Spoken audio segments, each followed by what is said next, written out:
Scientific research operates as a strict, fragile societal trust contract. When you present data to the public, you ask them to rely on your exact word, and a single intentional breach easily shatters that contract. If a researcher compromises that academic trust, they collapse the entire scientific edifice. The public relies on these findings for medical treatments, infrastructure, and policy. Because the stakes are so high, international regulatory frameworks govern research misconduct with zero tolerance for manipulation. These organizations completely reject the defense of an accidental data error when patterns of deception emerge. The most common offense is data falsification. This is the intentional modification, exclusion, or hiding of negative observations, strictly to force an experiment's results to align with a predetermined hypothesis. But even more severe is data fabrication. This occurs when a researcher completely makes up results, submitting datasets for studies or investigations that never actually took place.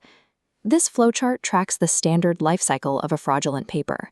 It moves from compromised data generation through intentional misrepresentation straight into journal submission, before triggering an official investigation and ultimate retraction. That investigation node is managed by COPE, the Committee on Publication Ethics. Established by medical journal editors, this nonprofit international forum is the definitive regulatory body responsible for data falsification. Represents a structural failure of a scientist's core duty to report genuine outcomes. This strict adherence to truth extends directly to how credit is assigned. The word plagiarism itself derives from the Latin root plagiarius, which translates literally to kidnapper. This source document provides the rigid legal baseline. Oxford defines plagiarism as presenting someone else's work or ideas as your own without full acknowledgement. COPE expands this to include the unreferenced use of published and unpublished ideas, including research grants. Investigators look for two primary variations. Verbatim or clone plagiarism is the direct cut-and-paste theft of text. Mosaic or patchy plagiarism occurs when a writer poorly paraphrases another's ideas, failing to cite the original source. Then there is self-plagiarism, specifically the illegal segmentation of one study into multiple smaller papers to inflate publication metrics. This practice, known as salami slicing, violates the integrity of the scientific record by presenting old, recycled data as novel research. When assigning actual credit, the Vancouver Guidelines serve as the definitive international framework for authorship ethics. To be listed, a person must have made a substantial contribution to the conception, design, or data analysis of the work.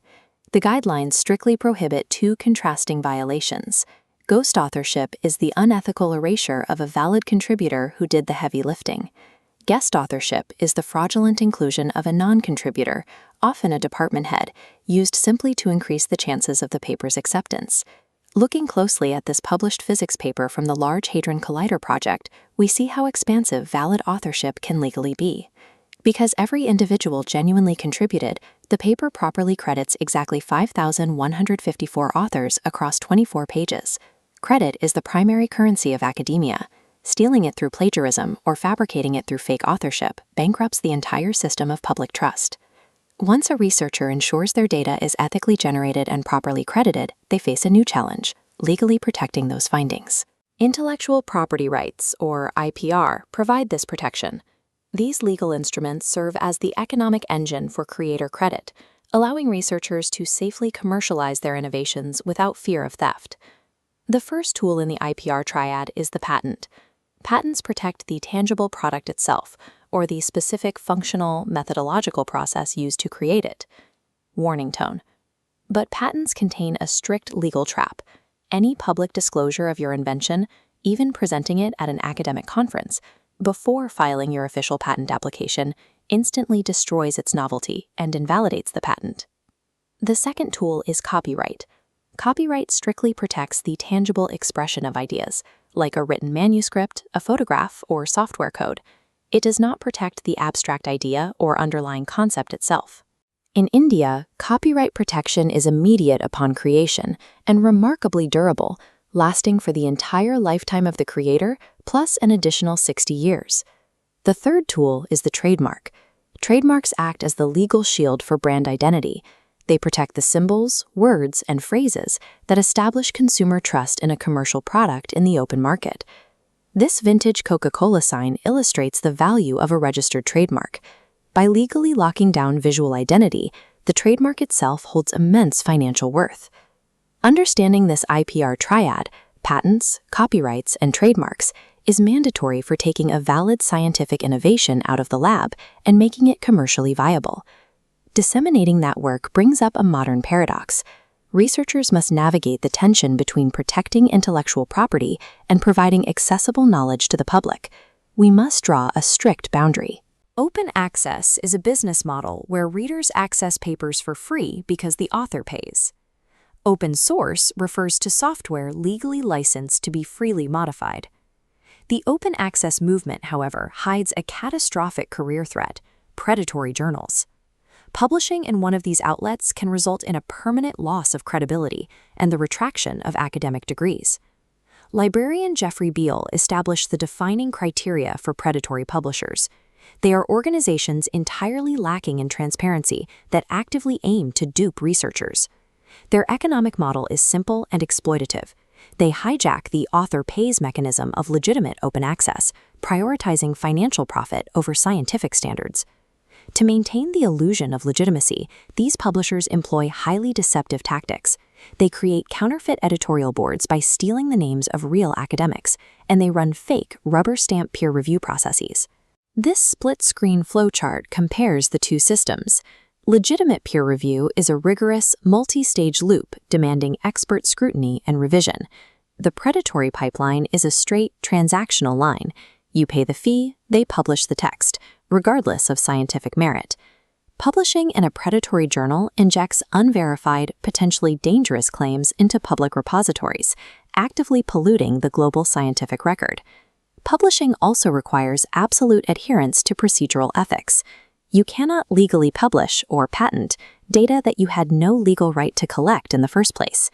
The Institutional Review Board and the Institutional Ethics Committee act as mandatory gatekeepers.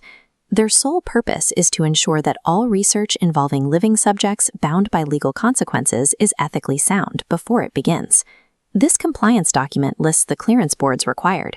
You need specific approvals for animal testing, human consent forms, and clinical trials. These approvals are prerequisites. Seeking clearance after data collection begins mandates an automatic rejection of the study. When dealing with human subjects, the Declaration of Helsinki provides the international ethical framework. It lays out 3 rigid, non-negotiable mandates for obtaining informed consent. The first mandate dictates that the participant must be legally competent to give consent. Competency is explicitly defined. Subjects must possess both the legal and mental capacity to grant permission. Minors, individuals in crisis, or those suffering from cognitive decline are not considered competent to sign off on experimentation. The second mandate requires that the subject be sufficiently informed. They must understand exactly what data is being collected, why it is being sought, and all direct or indirect risks involved. The third and most frequently violated mandate is that consent must be completely voluntary and uncoerced. No pressure, financial dependency, or institutional leverage can be applied to secure participation. These rigid procedural ethics ensure that the pursuit of knowledge never comes at the cost of human exploitation. Today, data science and machine learning apply these historical ethical frameworks to massive decentralized datasets. Modern machine learning models train on datasets containing billions of parameters processed across endless racks of physical servers. The massive scale of big data does not grant immunity from fundamental ethical rigor. Consider algorithmic bias. Training models on skewed datasets and hiding the resulting negative biases constitutes data falsification. By utilizing unrepresentative data and failing to disclose the algorithm's blind spots, researchers directly violate the COPE mandate requiring genuine outcomes and research integrity. A second major issue is the ubiquitous practice of mass web scraping. Harvesting billions of data points from internet users without oversight is a deliberate bypass of the Institutional Review Board. The legal reality is strict. Just because a user's data, photograph, or text is publicly visible on a website does not mean they provided informed consent to be included in a psychological or behavioral experiment. Scraping personal data without explicit permission fails the fundamental test of human subject research. It strips the user of their right to voluntary and uncoerced participation. This friction peaks with the collision of intellectual property rights and open-source development in the era of generative AI. Tech companies face severe legal liability when they scrape and train proprietary machine learning models on copyrighted texts, codebases, or artistic works without negotiating a proper license. Taking someone's creative expression to build a commercial product violates the exact copyright protections and intellectual property rules that have governed publishing for decades. Conducting research without a rigorous ethical framework is simply exploitation. Furthermore, disseminating that research without a strict understanding of intellectual property rights is professional negligence. Academic integrity requires locking down rigorous standards against all forms of external compromise, from data fabrication to predatory publishers. True scientific advancement relies on strict parameters. It demands absolute, unyielding fidelity to the data, to the creator's rights, and to human dignity.